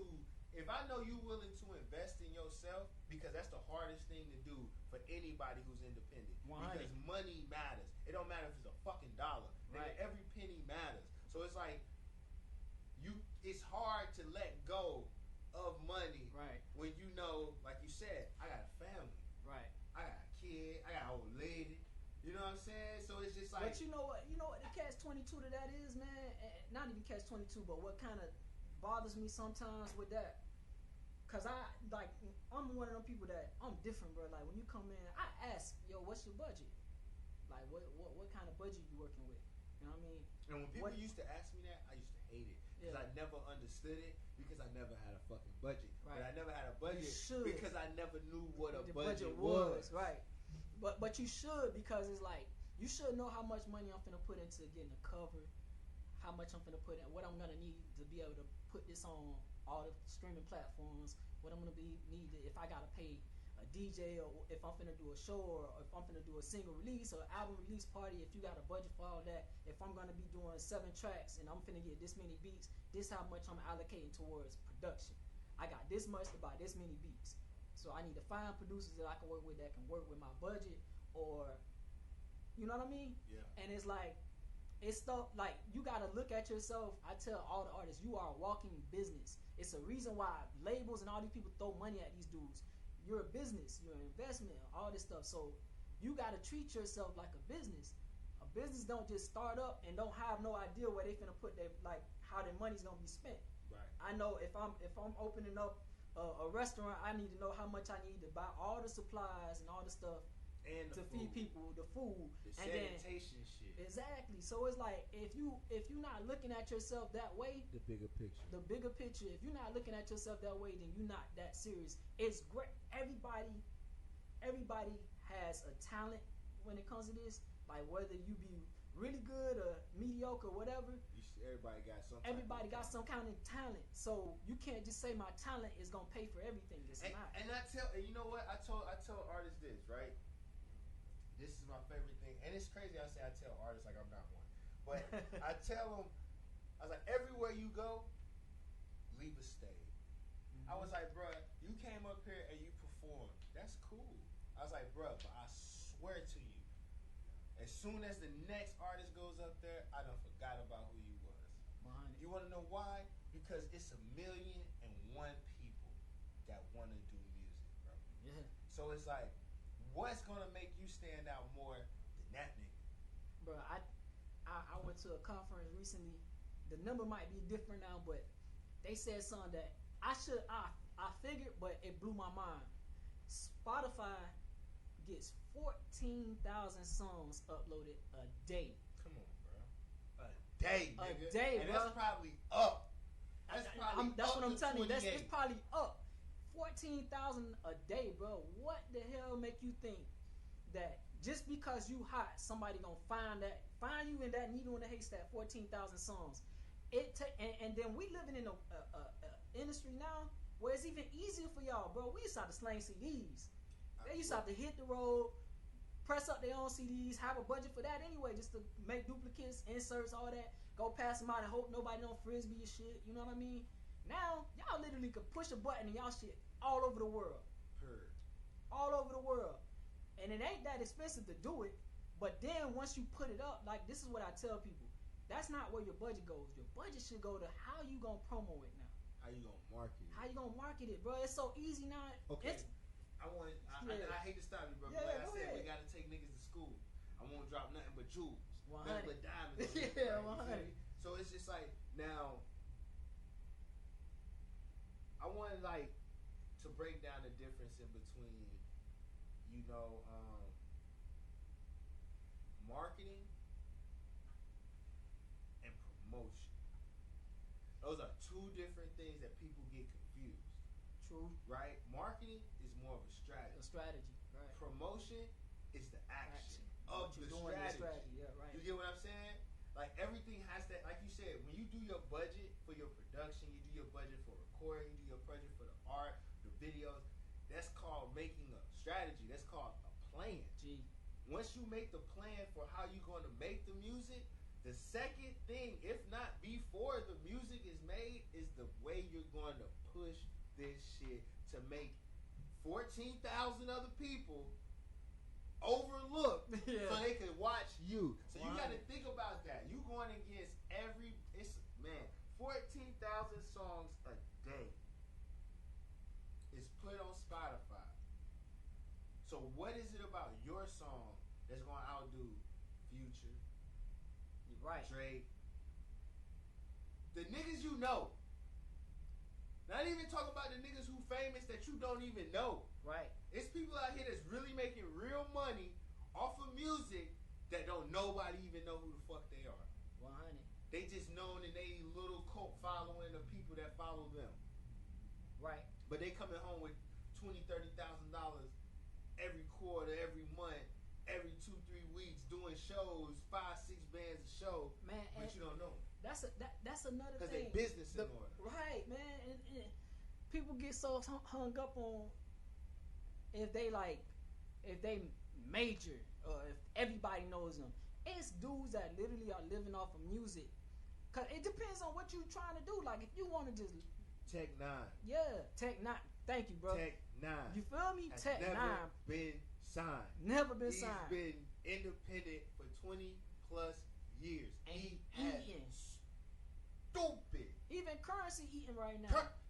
Currency is my best person to pick out of because Currency is one of those niggas who was Currency and Zero. Right. I like Zero. Zero's one of my favorite rappers because Zero. Yeah. Because you know most rappers when they make music they be making sad shit. Right. They make like let's be for real. They make emotional shit because they make life music. Because most right people, now, because they fucked up. So they making the music that's about their life. And I was like, Zero is one of those people who made that type of music, but made it. Right. And when I say made it, Zero doesn't need to get a job. No. He's going. Okay, like Currency, right? Say for instance, people look. I break down numbers to people because I see people are numbers people. Right. So say for instance, right? You're an artist. All you need is 1,000 fans. 1,000 people that willing to buy whatever the fuck you drop. If you got 1,000, you good. You drop a shirt for $20 times 1,000. You drop an album $10 times 1,000. You drop a hat. I tell people that so much, man. I'm like focus on building that fan base. Mike did a great job of that. Yes. Mike, my dog, man. I use him so much as examples. You got to. Only because I seen it firsthand. Right. Firsthand, I seen it. I was there, bro. I saw, bro, like, get it out the mud. You feel me? And he still hustling. He still be shows, all of that. You know what I'm saying? He was out there by himself slanging the CDs. He'll jump in his whip and go to the muck by himself and pass out CDs. Nobody with him. And in the hoods of the hood. And I'm like, man, if I see a dude do that, you can't give me no excuse. You can't do nothing but respect it. You can't, like, I have like no tolerance for excuse. I got 3 kids, you feel me, and a wife. I can't give them one excuse. I can't give them no excuses, man. Shout because out Matthias, I love you, my boy. Yeah. What's man. up, old lady? I love you too, baby. But it's like people don't understand the work that has to go into actually. They think that I make a record, it's gonna be a hit, and I'm gonna blow up. I ain't been asleep in 4 days. I mean, I probably slept like maybe 2 hours a day for past. I slept 2 hours a day. 2 hours a day for like the past 3. And I was in the studio to 4 in the morning the night before, and 3 in the morning the night before that. So it's like they don't see the work. The work. They don't see the work. They see the finished product. Yeah. They hear a song, and even songs that they think is overnight. Them shits probably took took them a while. Maybe a year, nigga. I laugh when like people like, oh, Chase This Money. Chase This Money was like they. And I'm like, bro, you know, when Chase's Money pop, like, man, it was like 2 years old for us. We like, man, we been heard that. But people jumped on it at a time, and it was like, you never know when that record really gonna hit. So even that, and I tell artists that too, don't just throw a record away because you like, it's old to you now, like you did it last year or whatever. Consistently, like, any music you drop, man, you should be promoting it. You should consistently still be promoting that music. Even if you've grown as an artist, let people hear that growth, cause then like when people get involved in you as an artist too, cause even in your music you can hear like what people have grown from. Yeah, they'll hear the content of your music might change. That's why some people stop. Oh, I don't like what this artist like. How he gonna rap about this when he not doing that no more? Yeah, and this is his life now. If this nigga's not trapping no more, I can't keep rapping about that cause I ain't trapping. Right, so it's like, man, bitch, like, I got these motherfucking Gucci's on. I enjoy hearing the growth in an artist. You feel me? Or growth in like even me as a producer. If I play a beat for you from 06 exactly to now, you gonna hear a difference. Right. And that's a sign of someone that actually taking their craft serious. Somebody that's actually working towards like making them like having longevity in it. You feel me? Somebody that's just like, oh man, I'm gonna just keep my. It's gonna sound like this, and it's gonna keep sounding like this. I feel like, man, you're not really pushing yourself, and then that's how you get left in the way. That's how you get left behind. You become one of them bitter dudes. Oh, music don't sound like what it used to no more. And all this. Oh, hey, bruh. Yeah. I started making crunk beats. At one point, I ain't even make R&B beats. I was like, man, when they used to come, man, I don't know how to make no R&B beats. I don't make that slow shit. I make that gangster shit. I'm gonna tell you a story like Mike got a tale from Smith. I'm gonna tell you a tale from Bane. Right. Cause I got a lot of crazy ones, and you won't even believe it when I tell you this, but it's the truth. when I was in my first company, Track Kings, we were producing.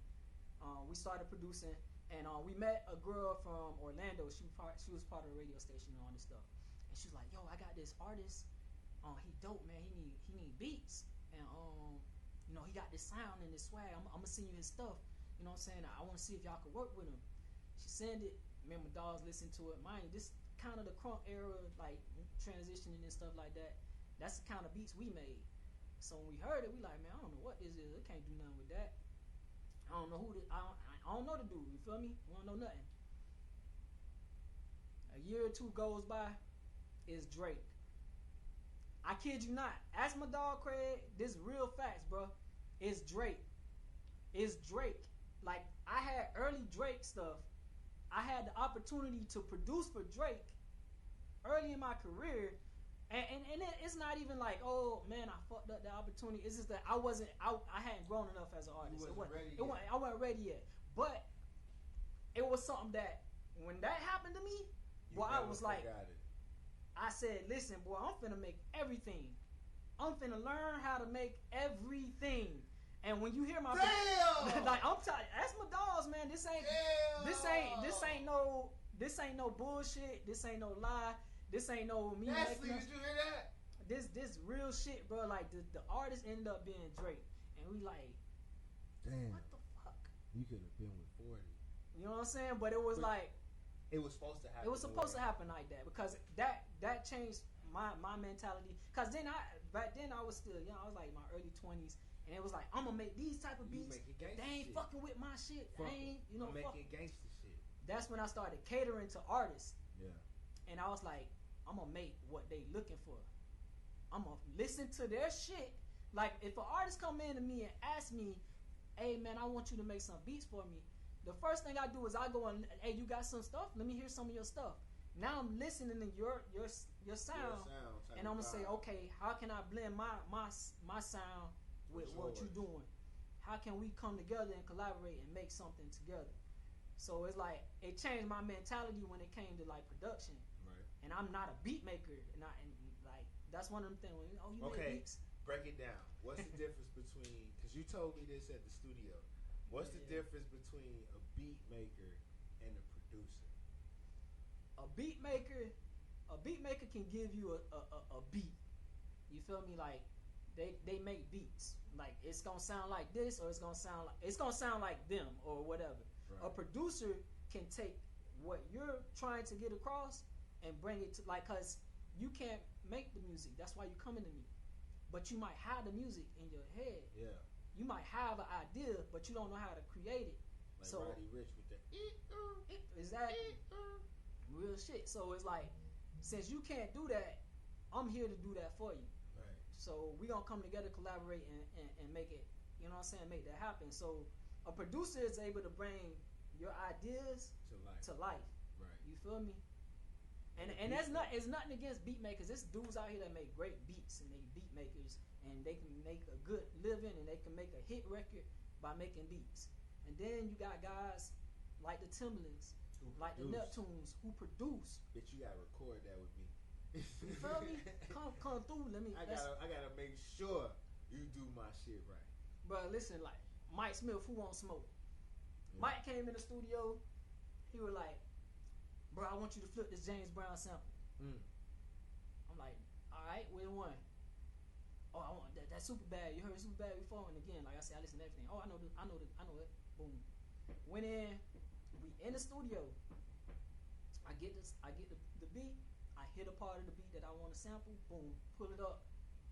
Oh yeah, I like that part. Yeah. Do it with that. Drums. I'm doing the drums. Nah, make the snare bounce. Make the snare bounce like that. All right, boom, I'm changing the snare bounce. Okay, yeah, now you going somewhere. Now I'm putting something in. He like, okay. The beat done, bang, the beat done. Wait. Nah, I hear something else, bro. And this, me and Mike always do this. Man, the beat done, dog. Last thing I put in there. Now the beat done. He's like, damn, yeah, I ain't even hear that. But we in the studio together. But it's two different vibes. It's a different vibe. It's so two I different can ears. Exactly, because if I was by myself, that beat would sound completely different. It would sound just you. It would sound like me. Producing it, like I said, just like with the engineer, a producer means puts it together, whereas an engineer polishes it up and sends it out. And that's one of the greatest things that I'm happy that I'm able to do also, since I engineer also. Mm-hmm. You know what I'm saying? You need to go book your time with my dog at the studio.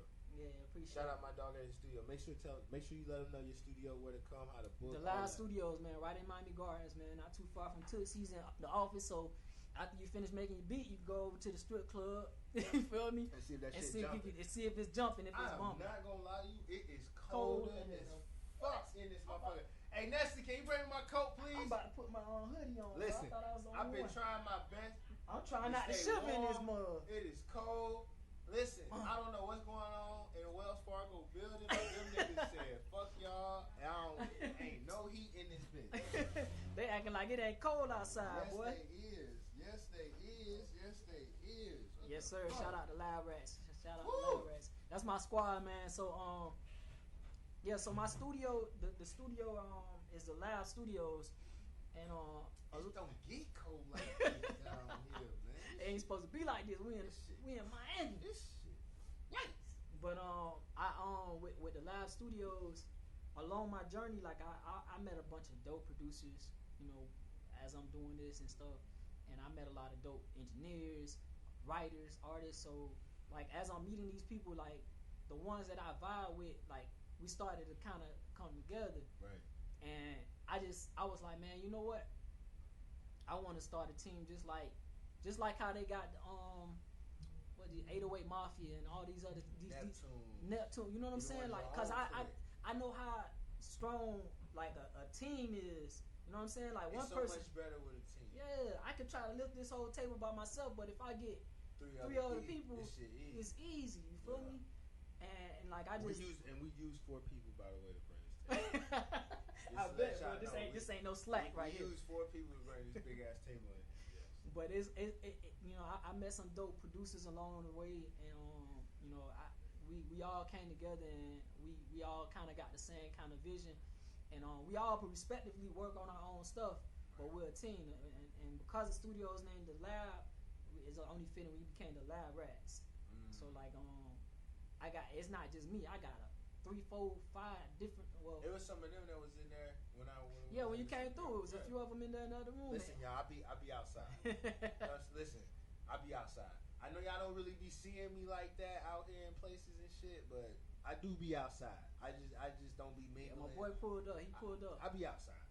But yeah, man, it's a lot of dope individuals out here, man. And if you can find a team of people that y'all kind of have the same mindset. You know, it might not have the same vision, but y'all have the same grind. Yeah. You know what I'm saying? You can have the same goal. You just have different plans on getting there. Mm-hmm. You get what I'm saying? As long as the goal is the same, right? I tell everybody this. I don't give a fuck who scores the touchdown. Yeah. The water boy get a ring. Right. Everybody gets a ring. I just want to be on the team. Right. As long as I'm on the team, I'm cool. Okay, like say for instance, right? Okay, you know.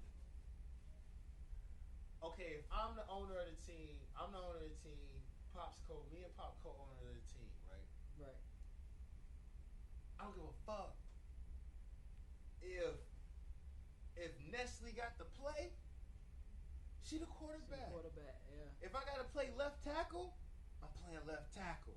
If I gotta play the bench, I'm playing the bench. Whatever I gotta do, all I give a fuck about is the win. That's it. All that other, I don't care. Listen, I don't care who's popular. I don't care who's the hottest. Man. I don't care about none of that. As long as I can be like, yo,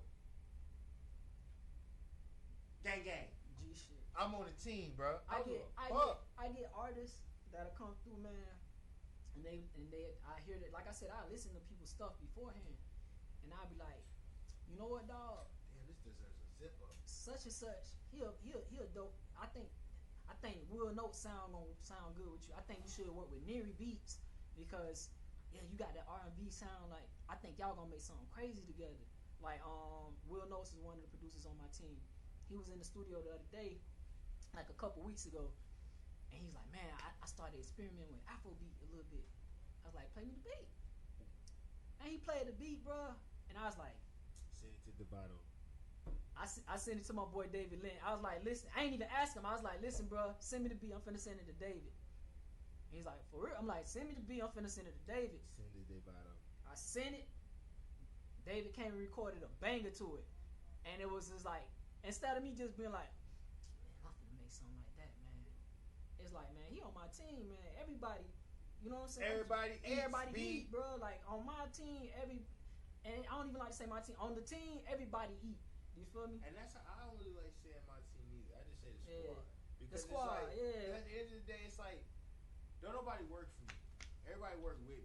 100. You know what I'm saying? Because at the end of the day, I feel like everybody who's on my team, we all share the same goal. Right. And that goal is success. And that doesn't matter how we get it. G. You know what I'm saying? It's just, all we care about is getting it. Because my thing is, I don't want to do rich nigga shit alone. Like, right. I don't like. It's no fun. We all should have rollies on. We all should be driving back to back Lambos. Listen, we all listen. It's just like, who wants to do shit like that? Right. By themselves. Like, don't get me wrong. Of course, you want to spend. You want to take your trips with your family and shit like that. But if you can take your homies and they families, and it's not like they in your pocket. Right. They in their own pocket. Right. We all out here just living. Like, right. Who wouldn't want to do rich nigga? Who would want to do rich people shit alone? Alone. Why would you want to be on a yacht by yourself? Yeah. You know what I'm saying? Like, who wants to race cars by themselves? You ain't racing nobody. You ain't racing no goddamn body. You just riding around in circles. Like, bro, who wants to who wants to go shopping? Like, bro, it's something different about going with you. Like I was in the military for 7 years. I was a hospital corpsman. I was a medic basically for the Marines. So I was with this battalion called 2nd Light Armor Reconnaissance. So you know we did what we did. But all my friends was Marines. All my friends was just 0311s. They call 03 kill. They grunts. They straight legs. They don't want you kick in doors and all that shit, right? But we was doing what we did. We all people from all over the place. We all types of hood. It's like we got some dude from Houston, dude from Baltimore, not Baltimore, DC, one from Baltimore. Low on battery on y'all. Yeah, me too. But it's like we got these pieces from all over the place, and we just like we all connected, right? And we on some hood nigga shit, right? So we doing what we do, making our money in the military, doing what we do, right? And going to the mall with 10 niggas who all got money is different. It's different. It's different than going to the mall with 2 niggas or 10 niggas and only one person got money. You get what I'm saying? I hear you.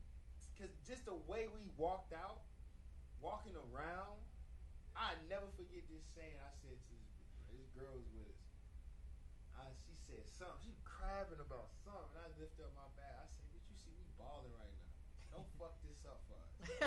You know what I'm saying? I'm just like, because it's just like, yo, why would you want to do that alone? Yeah. You know what I'm saying? Why would you want to enjoy the best things in life by yourself? Yeah. Don't get me wrong. I understand solitude. You need your time to yourself. I know people like, you gotta be selfish sometimes, and it's not about being selfish. Is you still gotta put yourself first, somewhat, but like not at the expense of like somebody else. Yeah. You feel me? Like if I can help you, and even if it might not if it ain't gonna hurt me to help you. You feel me? If it's not gonna hurt me to help you, why the hell am I not gonna do that? Right. Why the hell am I not gonna do that? Like, I'm not really too big of a endorser of self-preservation. Right. Because like I feel like self-preservation is more just basically saying dog eat dog. Right. Survive if you survive. You feel me? So like when it comes to like having a team, I've always felt like this with the team, and I gotta thank the military for it. It's like, yo, they like my family. You feel me? Right. So it's just like, how people be like, when you run a business, you gotta separate the two. Yeah. But it's just like, yo, I feel like at this point where we at, if you all the way down, it's deeper than that. Right. Because we coming from the mud. Yeah. You ain't come with me when I was already on up. top. Yeah. Now when I'm already on top, oh yeah, y'all niggas employees. You feel me? It is what it is. Yeah, because I don't know what your intentions is. Yeah, I don't know what your intentions is. If you were with me in the mud, you know what I'm saying? Dirty. I can understand it. You know what it took to get there, and we could appreciate it together. Because like, man, I saw him grinding. Like I said with Mike, I saw this man grinding out the mud. So it's a different level of respect. Different level of respect. You feel me? That's why, like, when he got his deal, he went to the niggas he went to the Rippers. You feel me? He went, like, people don't understand how this industry worked. Like, Mike, when he signed the Slip and Slide, Mike was getting beats from 808 Mafia, Rico Love, all these big producers. Mike made it a point. He said, listen, I don't give a damn who we put on there. Ripper better be on this album, and Make It Bang gonna be on this album. You feel me? Shout out Ripper. Shout out Ripper, dog. Ripper De La Hoya. Ripper De La Hoya. Yeah. That's my dog, man. And it's crazy because in the industry, like, a lot of the majors, they have these go-tos and they have these producers that they feel like, man, I got it. But the industry has changed. It used to be the era of super producers. Now anybody could be a super producer. Give you that hit. You feel me? The nigga made Old Town Road. Yeah. He from like Sweden or something like that. Or some humbug. Yeah, he just can't. It just happened. You feel me? And good music, that just happens. No one knows a hit until it becomes a hit. Until it becomes a hit, man. You cannot pick a hit. You cannot. And I tell artists that they come in like, "Hey, boy, this the one right here, bro." You would have never told me you would have been the #1 song in the country for like 20 weeks. You would have never told me that. Yo, my live, I'm about to go because this thing gonna down, y'all. But man, we about to tune in. Yeah, stay tuned in because we about to get up out of here. But I got some questions I got to ask before we get up out of here. 100. Because I know you keep your ear to the street, and I know you keep your ear to the ground about what's shaking and what's jobbing on out here in these motherfucking South Florida streets. Mm-hmm. And I want to know, like, who are some of the young cats, young producers coming up in the game that, they may have caught your ear. They may have made some shit that made you be like, okay, you on my radar type shit. Right. I mean, not just young producers, like just producers in general. That we could just do producers in general. Because it's. I always say young. Young because I know the only way to change the mentality of people is to start with the youth. Yeah. Because people who's 25, 26, 30 years old, they stuck in their fucking ways. You know what's crazy? Like, the reason why I say young, it's hard for me to pick them because I don't know them. The industry is different now. We used to be out networking. You know what I'm saying? So we'll meet a lot of them. Like now, these younger producers, they uploading, they sitting in their crib. They not leaving their house. You know what I'm saying? And I might hear them and not even know they from the crib. You know what I'm saying? Right. But it's a circle, not a circle, but it's producers that I see working, that I run into in studios, and I hear cause I hear records that ain't out yet, and I'm like, that's gonna be a hit. But man, god dang, boy, I gotta get on cause he got a hit. That person, you feel me? The Rippers, everybody already know Mook is killing it right now. Right. Mook, my dude, bro. That young boy sound, Mook he's the one that made that sound. Hey Mook, you should holler at me, man. Oh, I got you, bro. Say less. That's my boy, man. Say less. So we Mook, just connected dots up here, y'all. Yeah, for real. Mook, Mansa Musa, my whole team. Hey, you know what's so fucking crazy, right? What's up? I hate it because I don't know if he followed me or I followed him, but it was somebody named Mansa Musa Production. Oh, he dope. And I was listening to one of homies' beats the other day, bro. Bro, he dope. On some high shit. And I was just like, man, what the fuck this nigga is? And then everybody don't know what Mansa Musa or who that even is. Right. So when I heard his name, I was like, yo, I fucks with him already just off of the name he chose. Yeah. A lot of people don't even know who the fuck that even is, bro. Bro, he dope. And he's sick on the keys. You feel me? Like my whole team, like I got a bunch of dope producers that they're up in, like, cause some of them don't have major placements. Like I think Neary Beats is one of the dopest producers in the game, like R&B wise. Like I met Neary working with Tory Lanez like a few years back, and we've been working together since. Will Notes, like I said, that like he found his sound. Like we've been working together for a year, and like the growth and like what I've heard in his production, cause he was one of the ones, man. They gonna mess with my beats, cause he was in that. Like I'm gonna make these type of beats, and if they not rocking with, we gonna call that the beginner phase. Yeah, it's kind of like that. Yeah, it's like you're not pushing yourself. It's not. It's like it's sort of like you putting yourself in a box. Yeah, you never want to do that. Because my thing was, even coming out all real, I said I always want to be an artist, right? So even being an artist is being a character. I don't know for what you say. You're being a character. Trick Daddy is not the Trick Daddy. He's not that man all the time.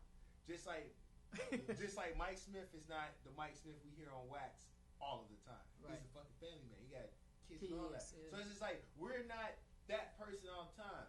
So it's just like it's a switch. Yeah. Just like when we come and do this interview. You know what I'm saying, bro? You see me in the fucking studio. This is not how I act in real life. Yeah, we just vibe. You feel me? But when I'm here, time to flip. Yo, what's going on? This man, all this other. You know what I'm saying? So it's just like it's the character that you build into. Just like with Make It Bang. Yeah. When you make it bang, it's like when I'm this how I rationalize it in my mind. When I'm King Zo, ain't no such thing as home. Yeah. I'm on my shit. You on your shit. I'm dropping my nuts. I gotta let you hold no. It's your release, man. Yeah. It's like one of them things that you actually get to become. Like that's why I be telling some people like all music might not be your story. Like some of the stuff like Mike rap about, some of these other artists rap about. They not rapping about just themselves. They might take somebody else's experience and put it in their song. Because they the only way. Because the other person didn't know how to put it in words. Right. It might be he had a homeboy whose brother got killed, so he got it. You know what I'm saying? He feeling that, he gonna feel that pain and say the words that he can. Like, bro, I always say he's a voice of the voiceless. Like, music is one of them things where that's hard. That's Mike. That's hard. That boy say he the voice of the voiceless. That's one of my favorite things he says, bro. I like that. That's hard. But it's like you're able to like escape the music. When I make music, you can ask people that when I'm creating, they like, man, Bane be zoning out. Like he be going, like I have out of body experience sometimes. Sometimes I go back to a beat and I be like, when the hell I made that? And like, oh yeah, man, I forgot I made that. Like I was doing this when that happened. I remember, or this is what I was thinking about when I made that. And you know what? People ask me if I be high when I'm making beats. I don't. You be sober. And you know when I get high off the music. When I first started recording, yeah, I used to have this thing where I would never drink and I would never smoke while I was recording or writing. Right. I gotta be sober. Now, a lot of that's changed, but I still don't drink when I perform. Right. I don't drink when I write. I don't drink when I record because I know what liquor does to me. That's the main thing. You feel me? Like liquor puts me in that 3 a.m. Drake phase. Right. Or I'm depressed. So like when I'm doing music or even when I'm drinking, I only drink socially. Right. I don't drink by myself. Because if I drink by myself, that means now I got too much time on my hands. Now I'm thinking about shit. Yeah. Now my mind's going through all the fuck shit that may have happened, all the, you know what I'm saying, just the industry shit that may have happened. Yeah. And it's just like now you think about this shit, now you dwelling on it, now it takes you to a whole nother place. Man, I just tell people like this: as long as you know, like I said, I know what certain things do to me. Yeah. So it's like I'm not gonna do this because I know. Knowledge of one, no gimmick. Exactly, 100. You know what I'm saying? I'm not gonna do something just to fit in or to make people feel comfortable. Fuck y'all. I'm gonna get the job done. So for me to get the job done, this is what I gotta do. Period. Listen, if I come somewhere and I can't smoke that, I'm not standing. Yeah, man. We are smoke free, man. So at the live studios, we do not. Matter of fact, this is what I want you to do before we get up out of here, bro. I want you to tell everybody where they can find you. 100. I want you to tell them about your studio. I want you to tell them how to fucking find your beats, how to get beats from Make It Bang 305 because it's only one. You know what I'm saying? I want you to tell them how to get in contact with the man, the myth, the legend. Man, y'all can reach me on Instagram, Twitter at Make It Bang 305. as far as beats are concerned, you can reach out to me in my DMs. I do not post my beats on YouTube. Nope. So they're not gonna be there. You're not gonna find it there. Nope. I send out beat packs if it's requested. I send out, some snippets and stuff like that. You can pull up to the studio. The studio follow the Lab Studios. That's at DALAB Studios and the number 1. You can follow us on IG. You can book your time. The link is there. It's in my description. It's in the Lab Studios description. You can book the studio time there with me or any of the engineers or producers. Our schedules are all on the site. So it's real easy. I respond to everybody. Like, I'm not one of them dudes. If I get a DM, even when my DM looking crazy, man, I respond to DMs. Just make sure you DM me and know what you asking for. And listen, me and my dog Make It Bang, we have 3 favorite ways of contacting us: Zelle, Cash App, PayPal. And I got all of them. And I promise you'll always get the attention you through. want. You'll always get through. It won't be no wait, won't be no line. None. You got my attention. What you say? Okay, okay. But I want to say thank you, Make It Bang, because I know how busy you are, bro. And I know how you really be, like, you really are a studio rat. Like, you don't leave that motherfucker. I heard the stories. You know what I'm saying? And I just want to say thank you for taking the time out to come fuck with me, come vibe with me. I hope you enjoy your barbecue. I know you. Yeah, man, I appreciate it, bro. Like I'm ready to hit this room up, boy. Listen, it warm you up because it's kind of cold out there. All man. I'm gonna say is this: when you drink that, make sure you chilling at the crib, I right? got you. And make sure the kids is in bed. You gonna make your old lady. I don't know if the wife's still watching, but hey, listen, you gonna make your old lady very happy. I guarantee it. You're going to have to blame Kings up, baby. Hey, it is what it is. I take that L. It be like that. You know what I'm saying? I'm here for y'all. You get what I'm saying? It's not about me. It's about y'all. But I want to say thank you, bro. I appreciate you so much for coming, bro. I know you had so much things to do. And I want to say thank you for dropping jewels. You dropped genuine fucking diamond, VVS type shit. I appreciate on it, people bro. today, because this shit is needed, because people got to learn the game that they want to play. My granddaddy always told me you can never win a game you don't know the rules to. Yeah, 100. So it's like the more and more I could get people around their age, around that they know, that they can identify with, I feel like the message can be received more. Like somebody tuned in and asked a question. Yeah. You feel me, about PRO? So it's like people want the They want to know. They want it. And it's out there. You know what? It's crazy. We in the information age, man. All you gotta do is look it up. Google. Google it. You feel me? Just Google it, You man. lazy motherfucker. You know what I'm saying? But just like don't take for granted like the information that's available to you, man. And if you know somebody that's in it, ask questions, man. Like I'm still learning. I have an entertainment lawyer. I don't know everything legally. You know what I'm saying? No one does. Like I produce and I engineer. My lawyer, she loves paperwork and she loves doing all. Ooh, she handles that. See, you listen, feel me? that's another conversation. We're gonna have to book another interview. You gonna have to bring me up again. Because listen, now we talking about some real shit now. G shit. Hey, if you want her up we here, we learning about roles.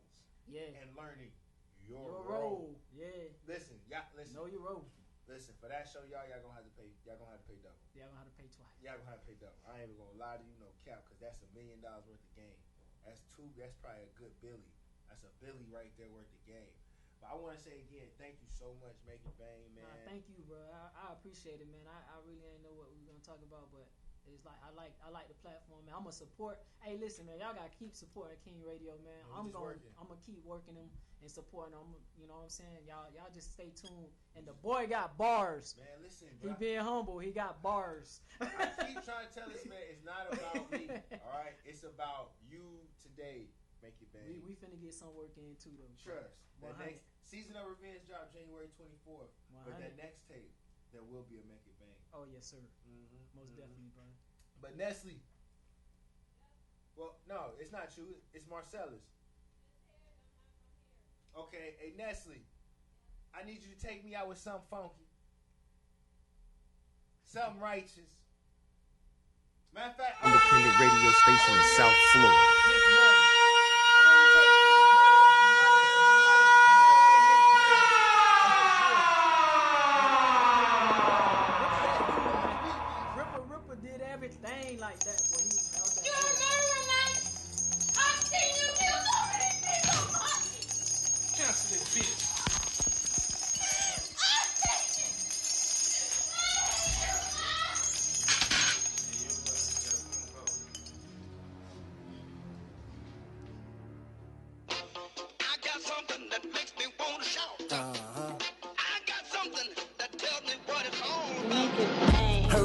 want smoke, heard these niggas want beef, shit. I got it. I'ma keep it all the way G. You wanna know who got the street, shit. I got who really got sticks on deck? They wanna know who got the check, shit. I got it. When it comes down to that hustle, I'm a bad motherfucker. I got soul, and I'm super bad.